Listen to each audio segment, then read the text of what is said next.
பாடசாலைகளில் அறிமுகப்படுத்தப்படவுள்ள புதிய திட்டம்.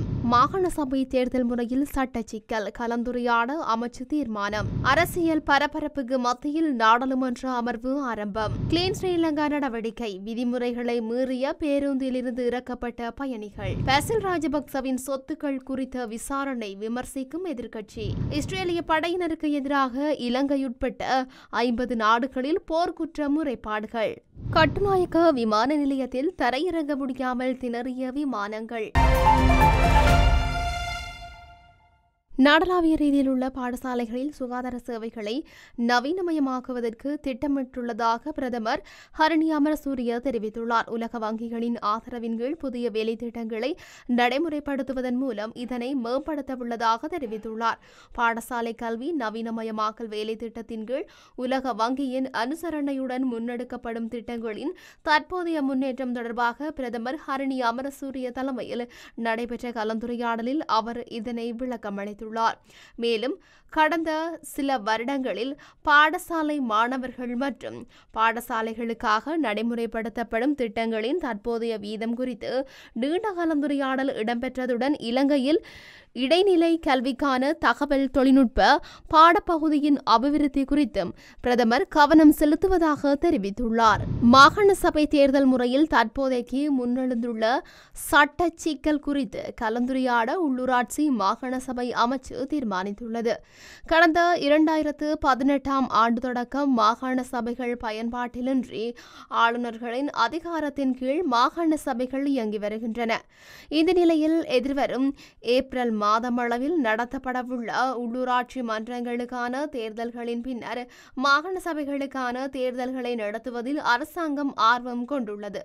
எனினும் உள்ளூராட்சி மன்றங்களுக்கான எல்லைகளை மறுசீரமைக்கப்பட்டுள்ள நிலையில் மாகாண சபை தேர்தல்கள் தொடர்பிலும் எல்லை மறுசீரமைப்பு தேர்தல் விகிதாசார அல்லது வட்டார முறையில் நடத்தப்படுவதா அல்லது கலப்பு தேர்தல் முறையொன்றை அறிமுகப்படுத்துவதா போன்ற சிக்கல்கள் தற்போதைக்கு முன்னெழுந்துள்ளது. இது தொடர்பில் எதிர்வரும் நாட்களில் இலங்கையில் உள்ள பதிவு பெற்ற அரசியல் கட்சிகளுடன் கலந்தாலோசனையொன்றை நடத்தி தீர்மானம் ஒன்றை மேற்கொள்ள மாகாண சபைகள் மற்றும் உள்ளூராட்சி அமைச்சு தீர்மானித்துள்ளது.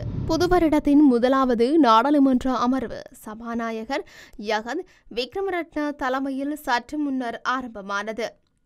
2024ஆம் ஆண்டின் மத்திய நிதி நிலைய அறிக்கை தொடர்பான சபை ஒத்திவைப்பு மீதான விவாதம் இன்று காலை 10:30 மணி முதல் மாலை 5:30 மணி வரை நடைபெறவுள்ளதாக நாடாளுமன்ற செயலகம் தெரிவித்துள்ளது. 2025ஆம் ஆண்டுக்கான முதல் வார நாடாளுமன்ற கூட்டத்தொடர் இன்று ஆரம்பமாகும் நிலையில் முக்கிய சில விடயங்கள் தொடர்பில் சூடான வாத பிரதிவாதங்கள் இடம்பெறும் என எதிர்பார்க்கப்படுகின்றது.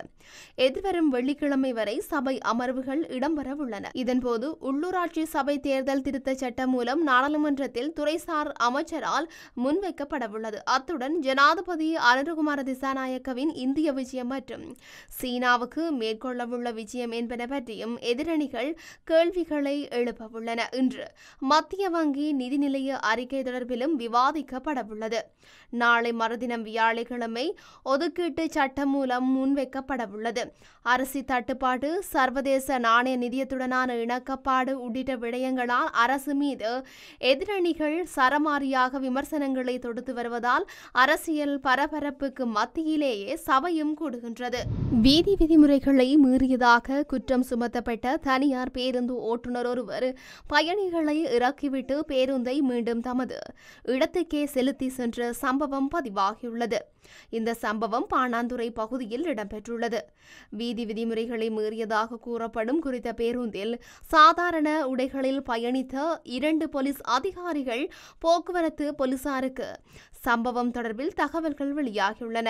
இதன் அடிப்படையில் பேருந்து போலீஸ் அதிகாரிகளால் சோதனைக்காக நிறுத்தப்பட்டுள்ளது. பின்னர் பேருந்து ஓட்டுநர் மேற்கொண்டதாக கூறப்படும் விதிமுறை மீறல் தொடர்பில் அவருக்கு விளக்கம் அளிக்கப்பட்டு அவருக்கான அபராத சீட்டும் கையளிக்கப்பட்டுள்ளது. எனினும் இதனை ஏற்றுக்கொள்ளாத ஓட்டுநர் போலீசாரின் நடவடிக்கை நியாயமற்ற தேவையற்றது என்று கூறி பயணிகளை பேருந்திலிருந்து இறங்குமாறு அறிவுறுத்தியுள்ளார். பின்னர் பயணிகள் இன்றே தமது பேருந்தை மீண்டும் தாம் புறப்பட்ட இடத்துக்கே ஓட்டிச் சென்றுள்ளார். இதேவேளை இந்த நடவடிக்கை தூய்மையான இலங்கை திட்டத்தின் கீழ் முன்னெடுக்கப்பட்டதாக போலீசார் தெரிவித்துள்ளமை குறிப்பிடத்தக்கது.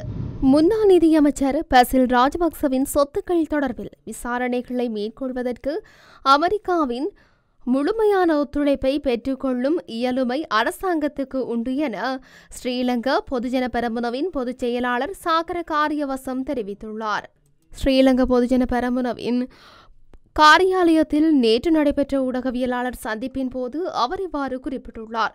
மேலும் கூறுகையில், ராஜபக்சர்கள் குறித்த விசாரணைக்கு முன்னாள் அமைச்சர் விமல் வீரவன்ச ஊடாக சாட்சியம் திரட்ட முயற்சிப்பது முறையற்றது. விமல் வீரவன்ச பசில் ராஜபக்சவின் சொத்துக்கள் தொடர்பில் நீதி குற்றப்புலனாய்வு பிரிவில் முறைப்பாடு அளித்துள்ளார். கோட்டபாய ராஜபக்சவின் அமைச்சரவையில் இருந்து விமல் வீரவன்ச வெளியேற்றப்பட்டதன் பின்னர் அப்போதைய நிதி அமைச்சர் பசில் ராஜபக்ச தொடர்பில் குற்றச்சாட்டுகளை முன்வைத்தார். அந்த குற்றச்சாட்டுக்கு அமைய நீதி குற்றப்புலனாய்வு பிரிவு தற்போது விமல் வீரவன்சவிடம் வாக்குமூலம் பெற்றுக் கொண்டுள்ளது. கோட்டபாய ராஜபக்சவின் அரசாங்கத்தின் அமைச்சரவையில் பதவி வகித்த போது விமல் வீரவன்ச பசில் ராஜபக்ச தொடர்பில் எவ்விதமான குற்றச்சாட்டுகளையும் முன்வைக்கவில்லை. அமைச்சரவையில் இருந்து வெளியேற்றப்பட்டதன் பின்னரே போலியான குற்றச்சாட்டுகளை முன்வைத்துள்ளார். ஆகவே விமல் வீரவன்சவின் நேர்மை மற்றும் உண்மைத்தன்மை மீது நம்பிக்கை கிடையாது என்றார்.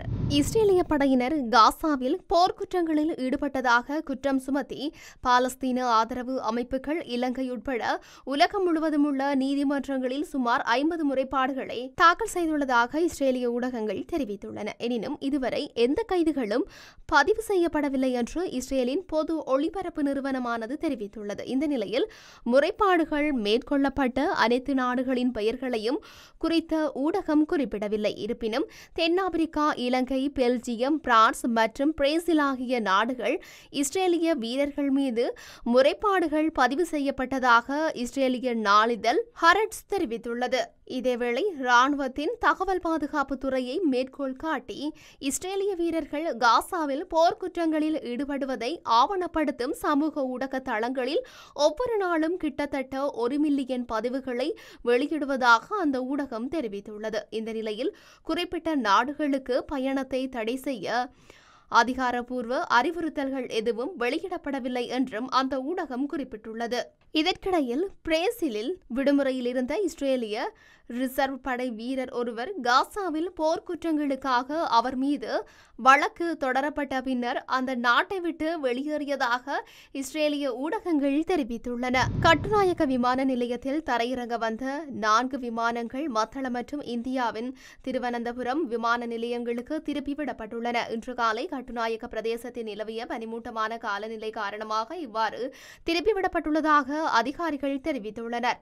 அதன்படி இன்று அதிகாலை 5 மணியளவில் துபாயில் இருந்து வந்த ஸ்ரீலங்கன் ஏர்லைன்ஸின் UL 226 விமானம், சீனாவின் குவாங்சோவில் இருந்து வந்த ஸ்ரீலங்கன் ஏர்லைன்ஸின் UL 881 விமானம், இந்தியாவின் பெங்களூரில் இருந்து வந்த அதிகாலை 5:05 மணிக்கு வந்த ஸ்ரீலங்கன் ஏர்லைன்ஸின் UL 174 விமானம் என்பன மத்தள விமான நிலையத்திற்கு திருப்பி விடப்பட்டதாக விமான நிலையத்திற்கு பொறுப்பான அதிகாரி தெரிவித்திருந்தார். மேலும் துருக்கியின் இஸ்தான்புல்லில் இருந்து இன்று காலை 6 மணியளவில் கட்டுநாயக்க விமான நிலையத்தை வந்தடைந்த துருக்கிய ஏர்லைன்ஸ் விமானம் இந்தியாவின் திருவனந்தபுரம் விமான நிலையத்திற்கு திருப்பி விடப்பட்டுள்ளதாக தெரிவிக்கப்பட்டுள்ளது. கட்டுநாயக்கவில் இருந்து திருப்பிவிடப்பட்ட விமானங்கள் காலை 9 மணியளவில் கட்டுநாயக்க விமான நிலையத்திற்கு மீண்டும் திரும்பியுள்ளன. காலை 7 மணியளவில் கட்டுநாயக்க விமான நிலையத்தை சூழ்ந்திருந்த அடர்ந்த மூடுபனி படிப்படியாக குறைந்து தற்போது விமான நிலையம் வழமை நிலைக்கு திரும்பியுள்ளதால் விமான சேவைகள் சாதாரணமாக நடைபெறுவதாக விமான நிலைய அதிகாரிகள் தெரிவித்துள்ளனர்.